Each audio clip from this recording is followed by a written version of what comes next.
Jésus prend ma vie. Elle est toute à toi. Et dans ta grâce infinie, tu m'as gardé moi. Ensemble donc vers la gloire. Marchons en avant. Kolembate molingami. Kolembate bien-aimé. Ensemble donc vers la gloire. Marchons en avant. Marchons en avant. Chantons des louanges. Chantons l'hymne de victoire. Toujours triomphant. Oh oui, mon Jésus. Prends ma vie. ma vie. Kamata bomo inanga ikolo. Kamata bomo inanga ikolo. Nous sommes na Nzambe. Et dans ta grâce infinie, tu m'as gardé moi. Yebisaya lobelayo. Yebisa Nzambe, maintenant je veux t'écouter. Je t'ai adressé mes prières, tu les as exaucées, tu m'as écouté. Maintenant, Père, je veux écouter tes instructions. Il veut t'instruire, il veut te conduire, il veut t'édifier, t'éduquer même. Il veut tout faire pour toi, mais c'est là par sa parole. La Bible déclare qu'il soutient toutes choses par sa parole puissante. Oh, ce matin, il va te soutenir par sa parole puissante, qui sera donnée avec onction, que Dieu va déverser ce matin. Oh oui, l'onction est là, parce que Dieu veut parler à son peuple. Alléluia.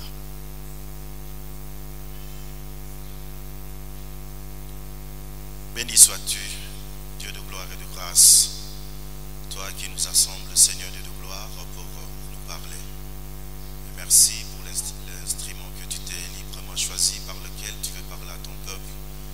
Nous disons merci parce que nous croyons que tu l'avais suffisamment préparé. Merci aussi pour nos cœurs que tu prépares. Merci pour la conviction que tu déverses dans la salle. Merci parce que ce temps est pour ta gloire, Seigneur. Et nous croyons que ce temps est géré par toi. Au nom de Jésus, nous avons ainsi prié. Et nous disons Amen. Amen. Nous allons nous lever, restons debout pour accueillir le prédicateur.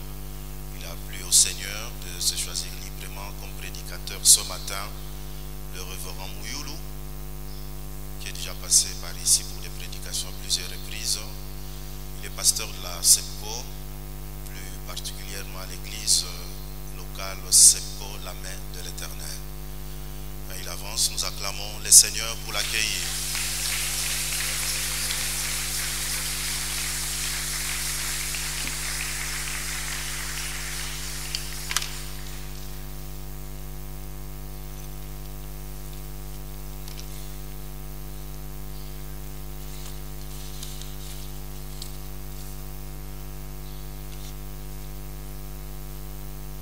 Bien-aimés dans le Seigneur, Shalom. Je vous transmets les salutations de l'église locale, la main de l'Éternel, et aussi les salutations de notre famille. Que le Seigneur vous bénisse.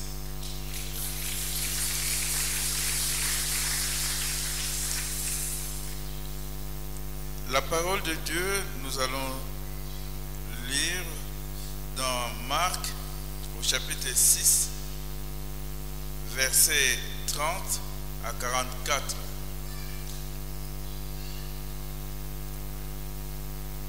Marc 6, 34 à 44.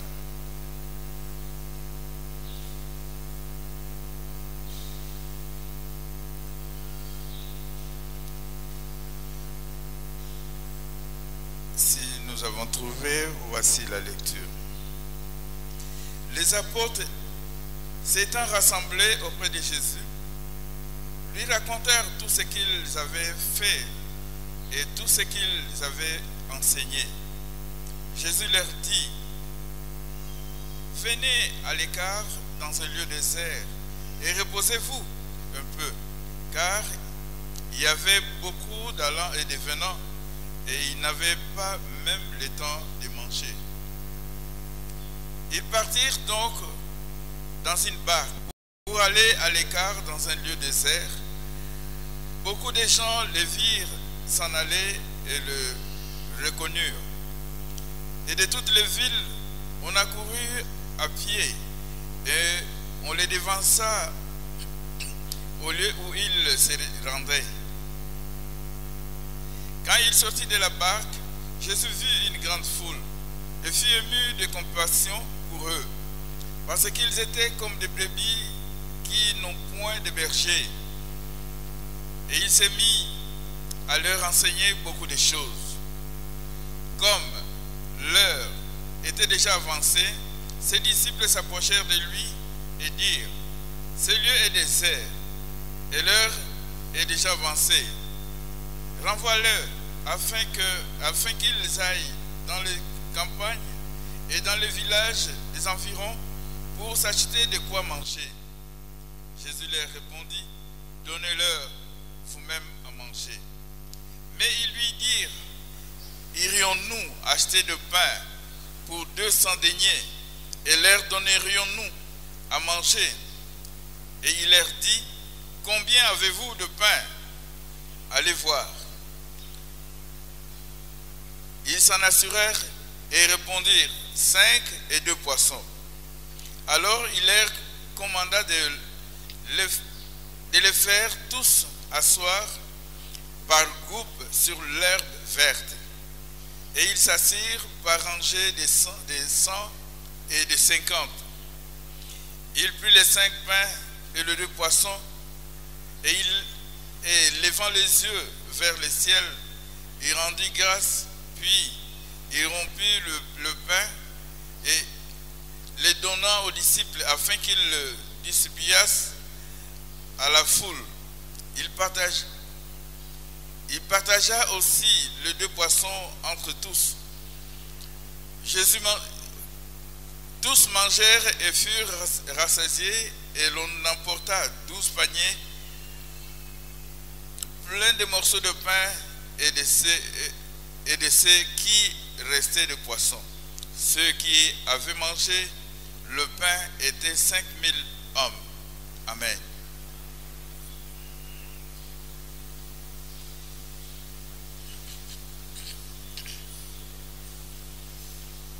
Père Céleste, nous voici, Seigneur, devant ton assemblée.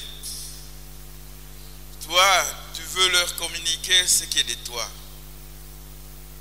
Je veux me te disposer comme un simple instrument, Seigneur, que toi tu parles au cœur de tes enfants. Tu le connais et tu connais les problèmes et tu sais aussi ce que tu voudrais qu'ils sachent ce matin. Parle-leur, Seigneur, par les biais de ton Esprit Saint. Et cela dans le nom de Jésus, notre Seigneur et Sauveur. Amen.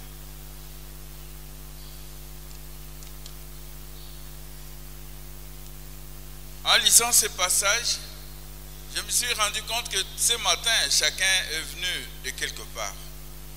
Chacun est venu de chez lui. Et nous nous sommes retrouvés ici. Et je me souviens aussi qu'il y a une autre foule qui est maintenant au marché. Chacun aussi venait de chez lui et il se retrouve là-bas. Et se retrouvant là-bas, chacun a son objectif. À un moment donné, tous vont se disperser. Chacun va rentrer chez lui. Ou chacun va prendre une autre destination. Nous trouvons ici, c'est que en venant chacun de son côté, nous retrouvons ici, je compare aussi cette assemblée à une foule. Mais une foule qui a aussi un objectif. C'est comme ces gens-là, ils ont vu Jésus, ils ont reconnu Jésus, ils connaissaient Jésus. Et la Bible nous dit, ils le reconnurent. Et ils reconnurent aussi ses disciples.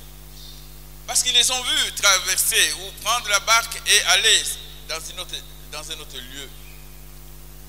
Mais la Bible nous dit que ces gens, quand ils ont vu Jésus s'en aller avec ses disciples, ils se sont bousculés et de partout ils venaient et ils l'ont suivi. Et voire même à pied, ils ont devancé Jésus, l'équipe de Jésus.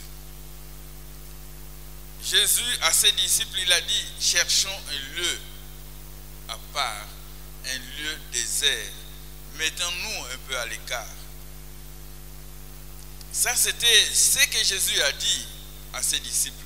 Mais quand il a dit ça, la foule n'a pas entendu, parce que c'est un message direct qu'il a adressé à ses disciples. Mais la foule a vu seulement la direction que Jésus prenait, et la foule a suivi. Et j'ose croire, parce qu'on dit qu'ils ont devancé Jésus, j'ose croire que Jésus avait l'habitude d'aller là-bas. Ou quelquefois, il s'est déjà rendu. C'est alors maintenant, ils ont su que nécessairement, il doit se rendre là-bas. Et ils ont précédé. Et dès qu'ils ont précédé Jésus, Jésus, en débarquant, il les voit. Et tous ceux qui venaient, cette foule qui venait de partout, la Bible nous dit, Jésus a eu compassion de cette foule. Pas seulement cette compassion, mais ensuite, Jésus s'est mis à les enseigner. Mais maintenant, je compare un peu la foule qui cherche à suivre Jésus, ou qui a suivi Jésus, et je vois aussi Jésus qui débarque et qui voit les gens qui fusent de partout. Il a compassion, et dès qu'il s'approche, il commence à les enseigner. Mais je regarde aussi et je compare un peu la réaction des disciples. Les disciples reconnaissent que c'est un lieu désert. Comme c'est un lieu désert, ils font constat que l'heure est avancée. De commis pourquoi. Et ils savent que ces gens-là viennent de très loin. Il y a de ceux qui sont fatigués. Et ils disent à Jésus, ils proposent à Jésus, non, il faut les faire partir, les laisser partir, pour qu'ils se débrouillent, qu'ils aillent manger. Baluka luka, na pembeni pembeni. Mais ce qui me surprend, c'est la réaction de Jésus. Faites-les nourrir vous-même. Binomoko, olei sabango. Voilà. Si je peux encore suivre ou puiser dans ce qui est écrit, les disciples s'étonnent. Ils disent, mais toute cette foule, toute cette masse de gens, combien il nous faut de pain, combien il nous faut de ce qu'il faut de leur donner pour qu'ils puissent manger et rentrer chez eux.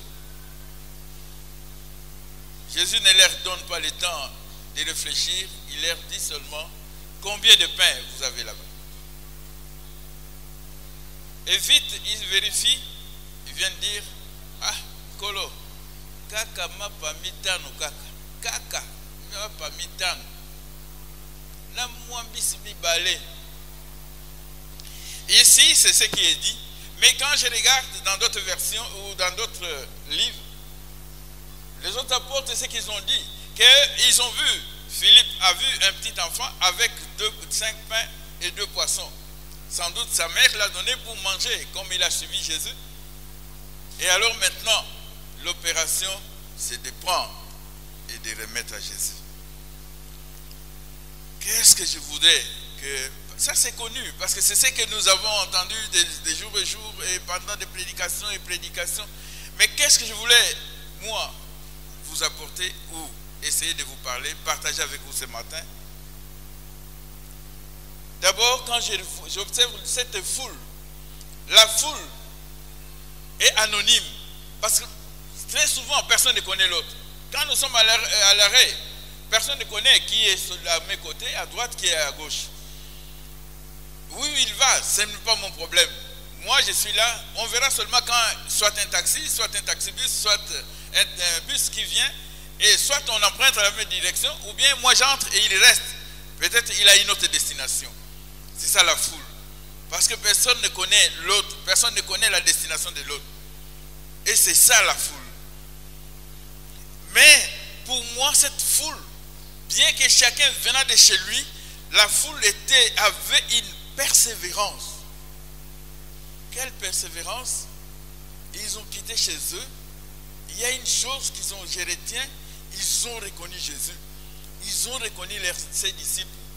Et ensuite, quand ils ont vu Jésus se déplacer, alors chacun s'est mis en mouvement aussi, chercher à voir, pas seulement à voir, et chercher à aller dans la direction où Jésus allait.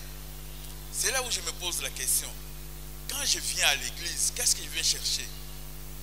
Tous, chacun, peut se poser cette question. Moi, je me pose aussi cette question quand je vois cette foule, je vois ces membres, les membres que nous avons. Qu'est-ce que chacun est venu faire? Parce qu'il y a quelqu'un qui m'a posé la question. Ah, pasteur, yo sambela kawapi. Moi, je dis pourquoi? Oh non, non, je voudrais venir là où tu pries. Mais pourquoi? Et la raison était, il cherchait de l'emploi. Donc, c'est pas facile d'aller au bureau et alors il veut venir à l'église. Parce qu'à l'église, là, on est vraiment pasteur et pasteur dans le bon délaïe, tant dans le sambela, à Oyoka. Et au Simba bien.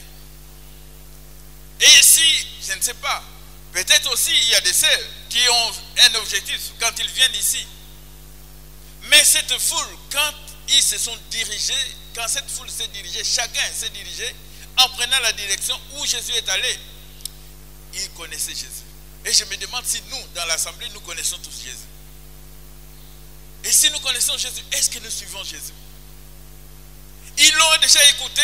Et maintenant, quand ils voient Jésus qui se déplace, parce que Jésus a dit à ses disciples, allons à un lieu désert. Allons à l'écart. Mais cette foule-là se donne l'objectif que non, si c'est pour les disciples, moi, même si je ne suis pas disciple, mais je vais tout de même. Est-ce que nous suivons Jésus, quelles que soient les circonstances que nous traversons? Ou seulement Jésus, nous les suivons, nous les cherchons quand je suis en difficulté, quand je suis dans le besoin. Mais le moment, la solution trouvée, fini. Jésus, toi tu continues tes affaires, moi je fais autre chose. Et pas seulement ça, mais cette foule aussi était dévouée. Parce que quelqu'un qui prend la pirogue, qui prend la barque et qui se dirige, eux à pied, on ne marche pas à pied sur l'eau.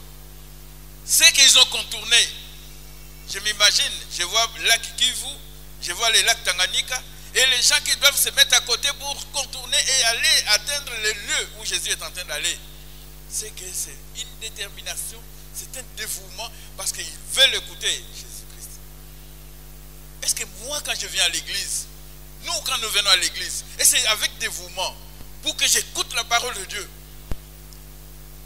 Combien de fois j'ai fait cet exercice quand on sort de l'église?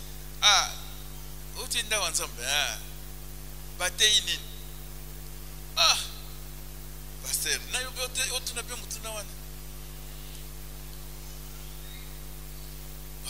c'est là où nous sommes vraiment forts à savoir ne pas répondre à la question. On te pose la question précise, on pose une question précise, mais on donne une réponse vague. Qu'est-ce qu'on a prêché?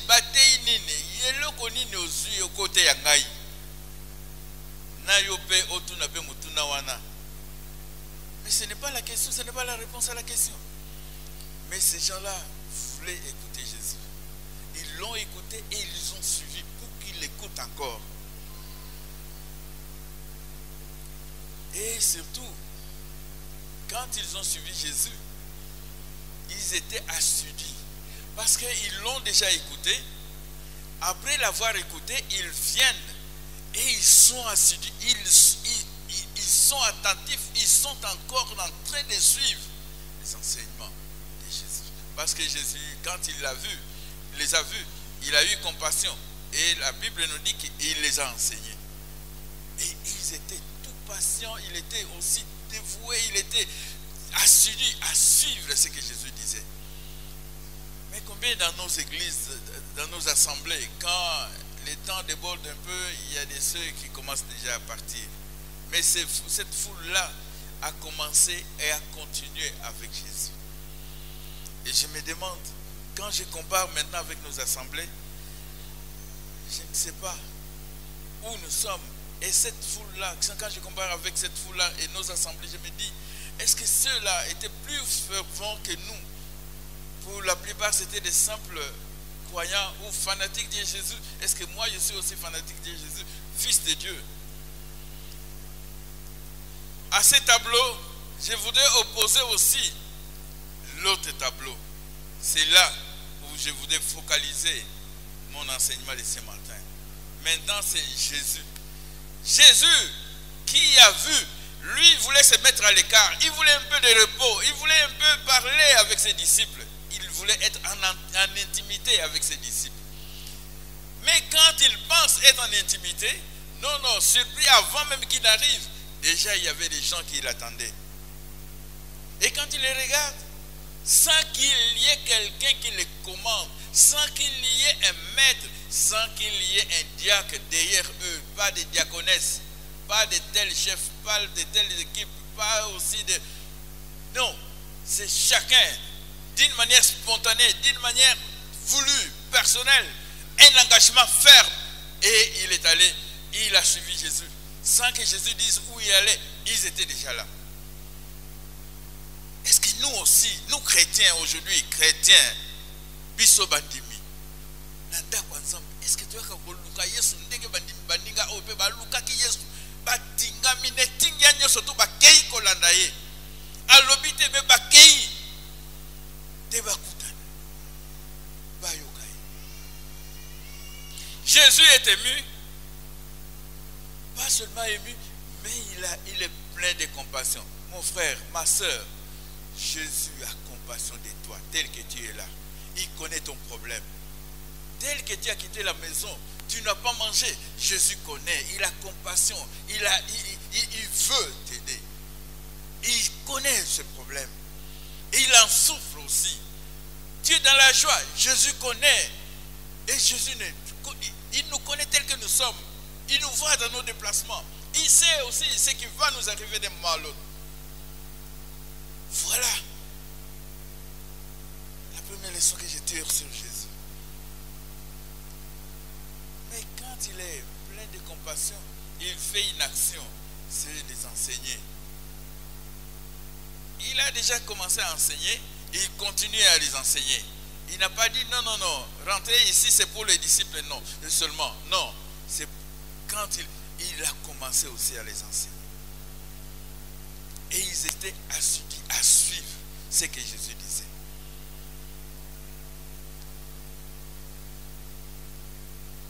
Je mets entre parenthèses ce qui s'est passé entre Jésus et les disciples.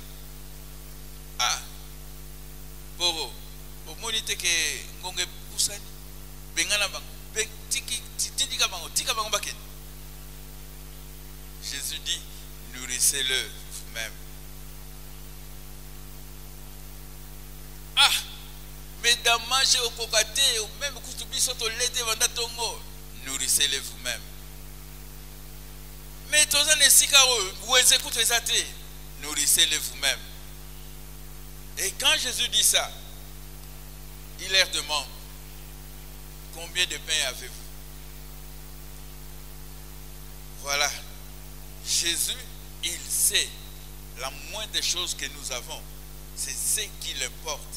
C'est comme il a dit, celui qui a la foi comme les grains de moutarde, il peut dire à cette montagne, quitte là et jette-toi dans la mer et ça va t'obéir. Le peu que vous avez, notre contribution. Jésus attend aussi notre contribution.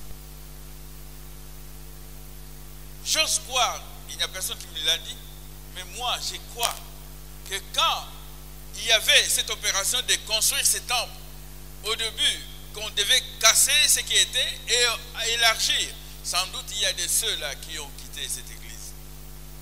Parce qu'ils ont trouvé,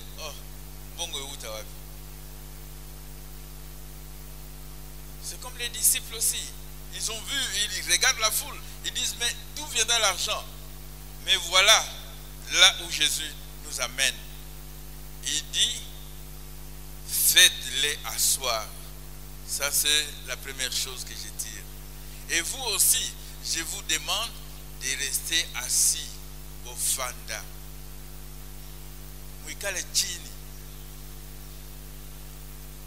Au fanda.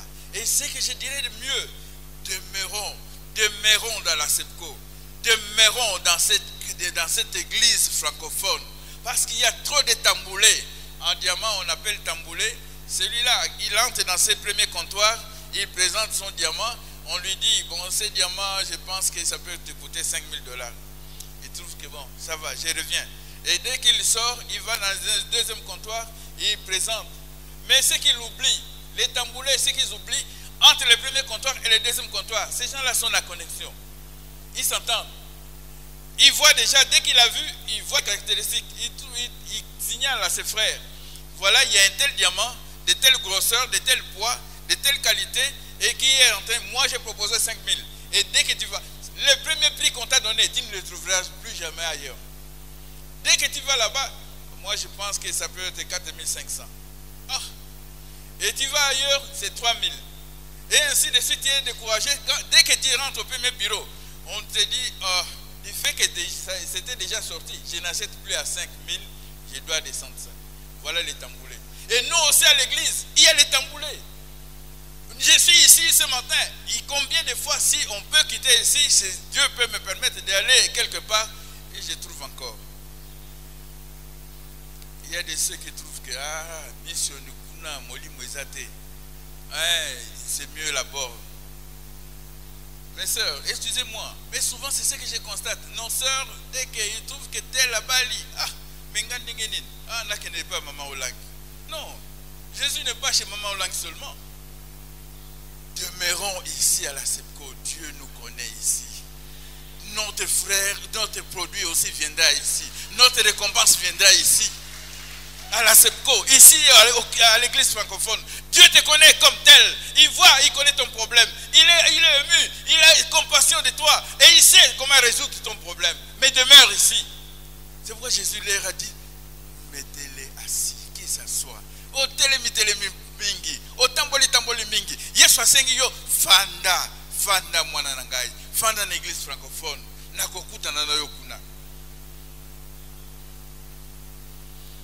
Et quand Jésus a demandé à ce qu'il s'assoie, il demande aussi à ce qu'il puisse se mettre en groupe, en équipe.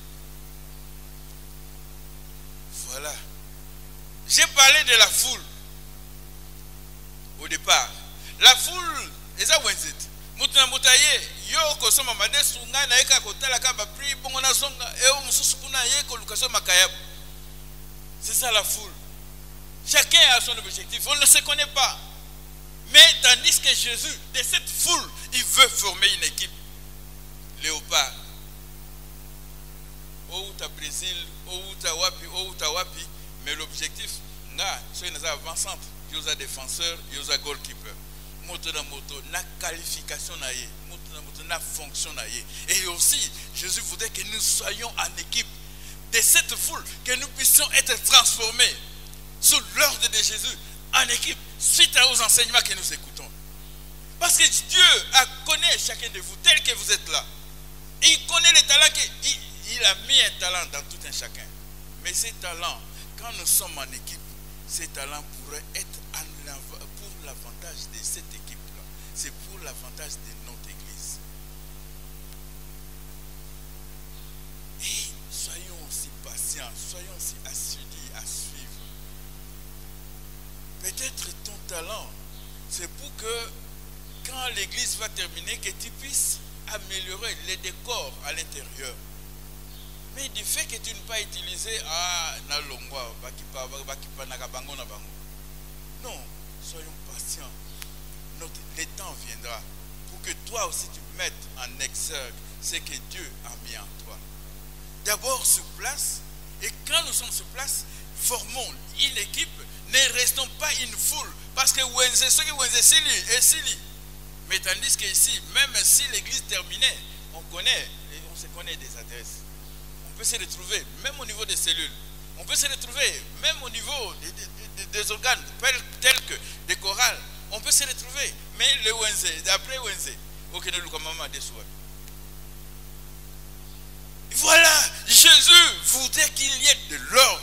Pas seulement l'ordre, que nous soyons calmes, que nous soyons en paix. Il n'a pas dit encore que je vous laisse ma paix. Mais voilà comment il prépare petit à petit cette paix. Que nous puissions être ensemble, que nous puissions être en un même lieu, que nous puissions être calmes et à suivre. Et pas seulement à suivre, que nous puissions nous connaître. Toi, qu'est-ce que tu peux faire? Qu'est-ce que moi je peux faire? Je respecte ce que toi tu as et toi aussi tu respectes ce que j'ai. Et quand il y a maintenant l'équipe, il y a les capitaines, il y a les vice-capitaines, il y a les goalkeepers, il y a l'avant-centre, il y a les lieux gauche, il y a les lieux droits, et il y a des rôles qui sont déterminés. Voilà comment Dieu voudrait que son église soit organisée. Et quand il a dit ça, il forme son équipe. Et cette équipe doit vivre, et doit vivre de quoi? De ce que l'équipe détient. Toi, tu as quelque chose que moi je n'ai pas. Moi j'ai ce que toi tu n'as pas. Peut-être que ma collègue pepele pour na kutambol. Yo, oza makasi na kobondela kolendisa pour l'exhortation. Et ainsi de suite, mettons tout ensemble. Et en perspective, parce que cette maison, voilà, qui était un chantier, mais aujourd'hui c'est déjà un bâtisse. Et alors, c'est à nous de pouvoir finaliser. Le finissage, c'est très difficile. Combien de ceux qui ont abandonné des constructions parce que le travail de finissage est essentiel, la bâtisse mur, non, le finissage c'est difficile. Et maintenant l'étape, c'est l'étape la plus difficile.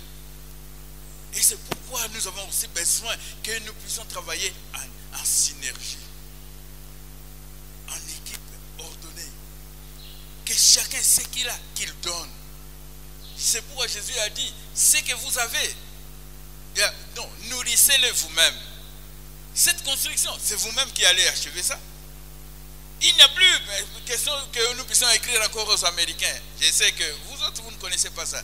Mais nous autres, quand nous grandissions, quand nous étions membres dans cette église, chaque fois quand il y a quelque chose, Valleyforge.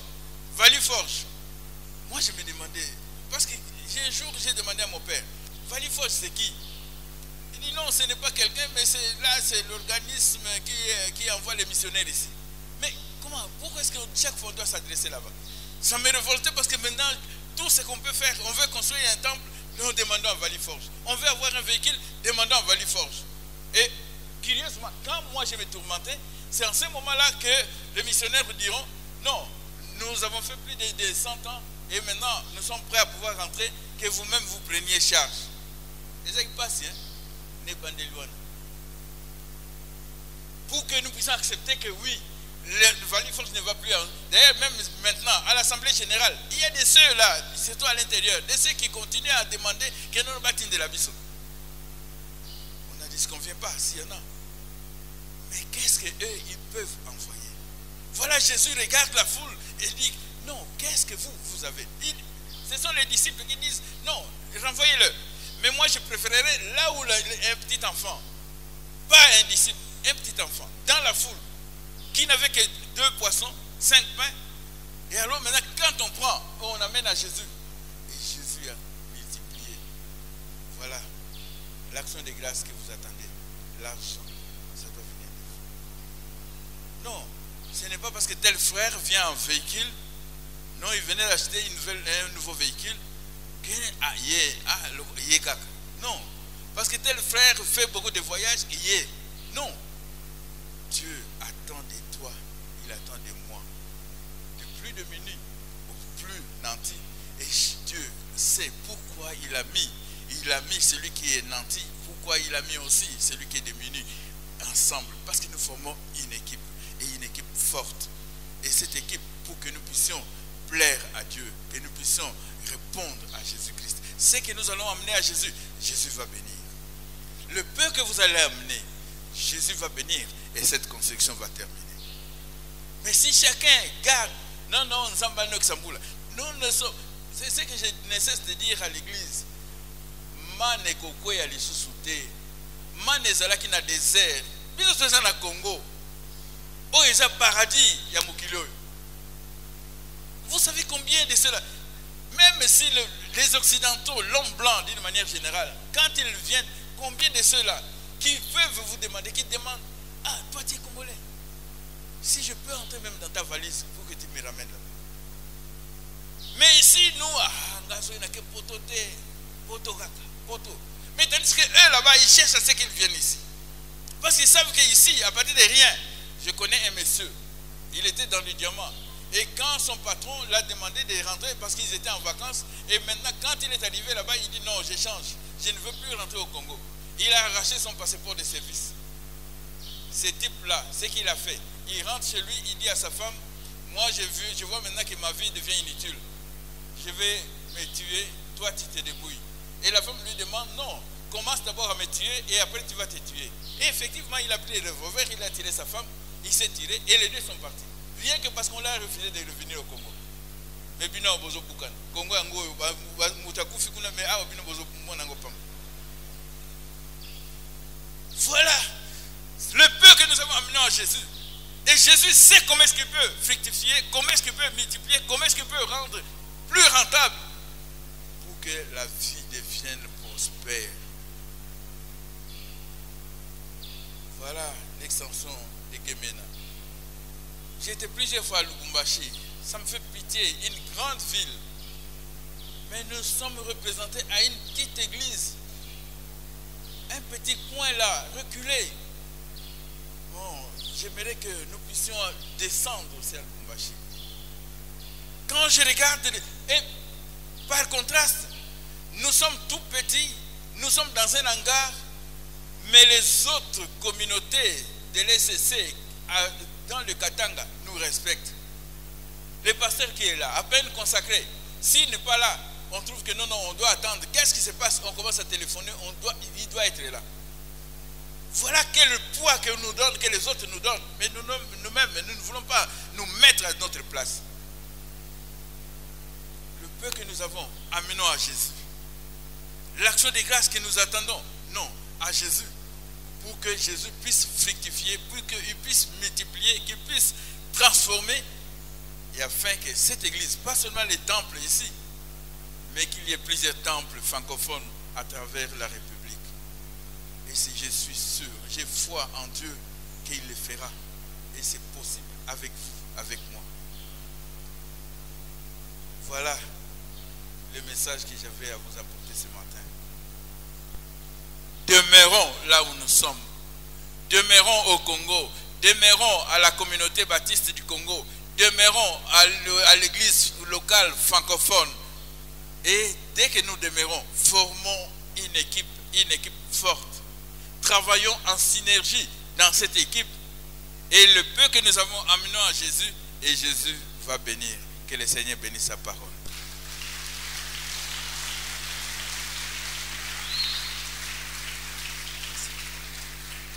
Bien-aimés, nous allons nous lever pour prier. Totelemito Sambela.